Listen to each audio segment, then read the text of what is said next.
So here's the current state of my magic mirror. And I don't know if you can see this or not, but we'll start at the top. So this is a mirror that has a Raspberry Pi inside it, and the Raspberry Pi is displaying on an LCD screen that's mounted behind the mirror. And I'm using the Magic Mirror software. It's a free open source project, sort of a DIY thing. So at the top of the screen is a module that displays some current breaking news from various feeds that I have configured, New York Times, Washington Post, so on. Below that on the left is my calendar. So I've got that imported from my Apple iCal events. And then to the right of that is the current weather in Santa Cruz, also configured in another module, and then the weather forecast.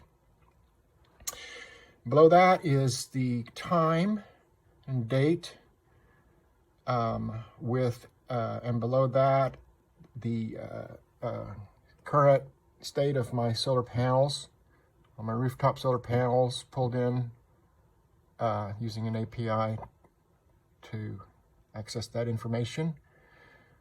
It's early in the morning, so we're not generating that much solar energy yet.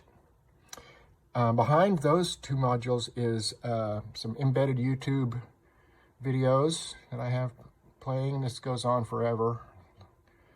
An error occurred. Well, this happens.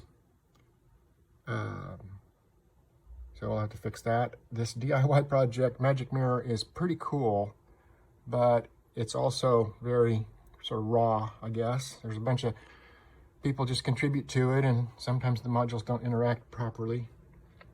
And then at the bottom of this Magic Mirror, you have on the left some system stats telling me what the CPU temperature is and system load and so on. And then a module that gives me a status on the various devices around my house, my my Mac Pro, Mac Mini, Raspberry Pi, the TV, the TiVo, and so on. It tells me if they're up or not. So I have a bunch of different configurations. This is sort of my current favorite. And I also have a bunch of scripts that I've written that control it. And I've made a bunch of shortcuts on my iPhone so that I can control it from my phone as well. So next step is to add a webcam, so I'll have the ability to display video from the camera. Also, the webcam has a mic and some tiny little speakers. So it'll be able to, hopefully, next phase is to get it so I can talk to it, and it'll understand me and talk back. We'll see.